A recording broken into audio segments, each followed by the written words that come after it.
N'ayez surtout pas peur de mon visage, c'est moi. Tout va bien, je me suis levé il y a 1 heure. Donc là, je vous explique, je pars au deuxième entretien. Du premier entretien que j'ai eu, entretien petit déjeuner. Je suis super en retard, j'ai même peur de regarder la montre. Je ne suis pas très loin du lieu de rendez-vous, mais en fait j'ai pris de retard. Est-ce que ça va le faire? Est-ce que ça va le faire? Ça peut le faire. Je fais la simulation. Ils disent que j'arrive à... J'arrive à quelle heure? J'arrive à quelle heure? Oh, je suis pas connectée. Et j'ai oublié mon pass, c'est pas possible. Je suis vraiment à la bourre là. Je dois répondre par SMS au manager en fait qui veut me voir après l'entretien. En fait ça part dans tous les sens là. Oui, j'ai bien fraudé.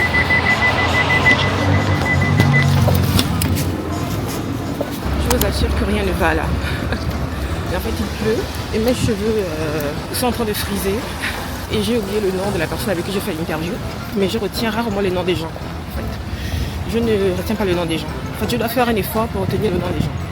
C'est-à-dire que je peux avoir un rendez-vous important et je ne connais pas le nom de la personne. Donc, dès que je regarde dans mes mails le nom de la personne avec qui j'ai entretien, je regarde le temps de marche qu'il me faut. Hop, c'est vraiment n'importe quoi, Marissa. Allez. Alors, normalement j'ai pris en photo. Hop. Ok. Mais c'est bon, je serai pas en retard. Puisque je vais arriver un peu en catastrophe. Avec les cheveux frisés. Le visage enflé.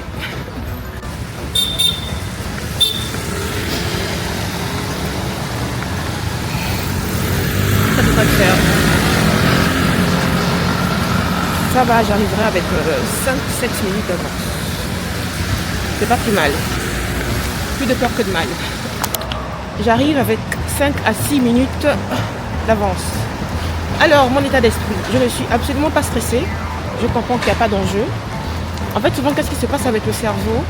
C'est que le cerveau est habitué à certaines hormones par rapport à certains événements.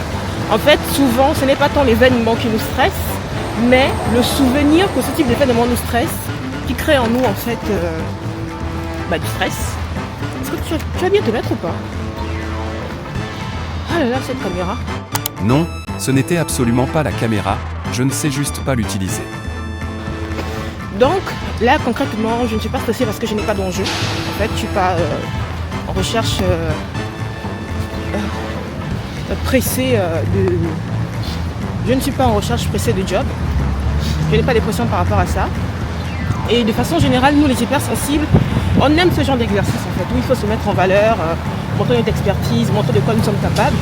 Mais là où ça peut fauter, en tant que personne hypersensible, c'est lorsqu'on se sent, en fait c'est lorsqu'on rentre dans le jeu de l'entretien et on ne prend pas assez de distance par rapport aux questions qui sont posées. Par exemple, si la personne qui pose des questions essaie un peu de titiller certaines choses, il voit par exemple que nous sommes insécures, du coup il joue sur des questions qui créent de l'insécurité en nous, qui créent des malaises. Nous sommes par exemple de nature très perfectionniste et hypersensible. Donc si en face de nous, nous avons une personne qui met en évidence nos lacunes, d'une certaine façon que ce soit, mais ça en fait dans ce genre de piège là on peut vraiment le prendre mal. Désolé pour le cadrage, vraiment ça va dans tous les sens. Mais en fait la distance, ce qu'il faut faire c'est quoi? C'est de prendre la distance émotionnelle par rapport à ça. Se recentrer, rester concentré sur ses propres émotions, être sûr de sa valeur, être sûr qu'on peut se perfectionner en tant que personne. Surtout, l'homme est perfectible. Donc ce n'est pas parce qu'on met en évidence une qualité, une compétence que vous n'avez pas, que nous n'avons pas. Ça signifie que nous ne valons rien. C'est souvent les pièges dans lesquels on peut tomber. Et s'assumer tel qu'on est, voilà. Prenez-moi comme je suis. Si ça ne matche pas, ça ne matchera pas. On verra autre chose plus tard. Et voilà. Alors, j'arrive dans 4 minutes et c'est tout droit. Donc c'est ça en fait. Le principal piège en tant qu'hypersensible, c'est le perfectionniste. Et souvent, cette insécurité que nous avons, le manque de confiance en soi, souvent du syndrome de l'imposteur qui finalement correspond à toutes les femmes. Beaucoup de femmes dans le milieu, que ce soit de l'IT ou peu importe, en fait, le milieu, ont beaucoup de confiance, ont souvent un syndrome de l'imposteur. J'avais fait un micro-trottoir avec une dame, mais malheureusement je n'ai pas pu le poster parce qu'il n'y avait pas de son en fait. fait, le micro déconnait complètement du coup. Mais ce qu'elle disait était vraiment formidable parce qu'elle expliquait qu'elle avait une très grande carrière. Elle était allée aux États-Unis, elle travaillait dans une grande boîte de conseil, etc. En fait, son parcours prouvait qu'elle avait de la valeur, mais elle n'y croyait toujours pas. Et c'est vraiment extraordinaire en fait. C'est que de façon factuelle, on peut remarquer en fait, que la personne a de la valeur. On peut remarquer que la personne est compétente, de façon vraiment purement factuelle, mais elle n'y croit toujours pas. Et c'est dû à quoi ça? C'est simplement en fait le cerveau qui est attaché à des émotions, à des souvenirs qu'il faut savoir remettre en cause, etc. Bon, je vais me recentrer sur moi pour l'entretien. Je vous tiens informé pour la suite. On fait un débrief juste après. Moi j'arriverai avec 7 à 8 minutes d'avance. Tranquillement, hop, je traverse. J'espère que mes cheveux n'ont pas trop frisé. Ce serait vraiment la cata. Mais bon, écoutez, ce sont les vicissitudes de la vie. À tout à l'heure. Ciao.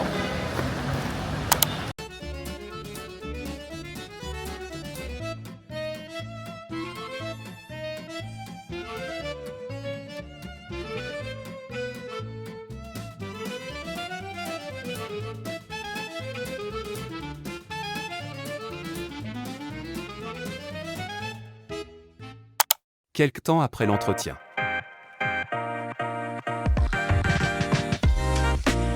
Alors, l'entretien s'est super bien passé. Franchement, c'était très humain, très humain. Qu'est-ce que j'entends par humain? C'est qu'il y avait de la bienveillance. Évidemment, il y avait des questions très pertinentes. C'est allé assez crescendo. D'abord, ils ont essayé de cerner l'humain, mes compétences techniques. Et après, ils m'ont posé des questions plutôt stratégiques. Comment je voyais le métier. Ils m'ont mis en condition client. Le genre des questions qu'un client peut se poser, etc. Et en fait, moi, j'ai joué sur la carte de la transparence. Je n'ai pas surjoué le fait de comprendre. Je n'ai pas surjoué le fait de connaître. Clairement, quand je ne savais pas, je disais, je ne sais pas, mais en condition, je dirais au client que j'irai me renseigner, prendre le plus d'éléments, de réponses, etc. Mais c'était très humain et j'aurai un retour en fin de semaine. Que ça marche ou pas, j'ai aimé l'expérience d'entretien avec eux, les étapes d'entretien, le processus de recrutement. Je me suis sentie à l'aise avec le fait de savoir et de ne pas savoir. Et je pense que la clé, c'est vraiment la transparence. Être transparent avec soi-même. Voilà, quand on ne sait pas, on ne sait pas. Quand on ne sait pas, on travaille pour savoir. Et voilà. Et cesser de penser, en fait, ce qui moi m'aide vraiment maintenant, de plus en plus, c'est le fait de être ok avec le fait de ne pas savoir, être ok avec le fait de ne pas tout comprendre, être ok avec le fait de ne pas être forcément la meilleure, être ok avec le fait, avec tout cela en fait, parce que ça aide énormément, le fait de lâcher prise par rapport à tout ça. Parce que lorsqu'on se lâche la grappe par rapport à tout ça, on grandit, on mûrit et on se sent plus à l'aise en fait. On est plus soi en entretien. Être ok avec le fait d'être une femme, etc. Voilà. Je viens de digérer quelques informations, quelques micro-informations. C'est ça la force en fait. Une peur sensible, c'est qu'on comprend les choses sans comprendre. C'est-à-dire qu'on capte des choses, des micro-signaux et après ça prend sens quelques heures, quelques jours ou quelques mois après. Et là, je viens de rendre compte qu'il y avait quand même des micro-signaux qui laissaient à comprendre qu'ils étaient intéressés, mais ils se laissent comme une marge d'erreur. Parce que très souvent, lorsqu'on passe un entretien à quelqu'un, on sait si on prend la personne ou pas. En tout cas, me concernant, je n'ai pas vraiment d'enjeu par rapport à ça. Mais je sens que je ne suis pas dans le... On va dire que je ne suis pas dans le top 3. Non, je ne suis pas dans le top 3. Des candidats qu'ils ont déjà vus ou des candidats qu'ils espèrent voir en fait. Je ne suis pas dans le top 3. Là, je digère un peu, je me repasse un peu le film dans la tête. Je sais que c'est une faculté que beaucoup d'hypersensibles ont de toutes les façons. On vit des choses, on ne comprend pas tout sur le coup. Et c'est bien après qu'on met les mots sur des émotions, des sensations, etc. Et là, je sens que je ne suis pas dans le top 3. Peut-être dans le top 5, mais pas dans le top 3. Et comme ils m'ont dit que le recrutement se fait progressivement, parce qu'en fait, ils veulent que ça se fasse crescendo. En tout cas, on verra bien si mon pressentiment, si mon intuition a vu juste. Si mon intuition a vu juste, il me fera un retour d'ici fin de semaine. Et voilà. On verra bien si mon intuition a vu juste ou pas. Bon, là, je rentre. Et voilà. Ciao.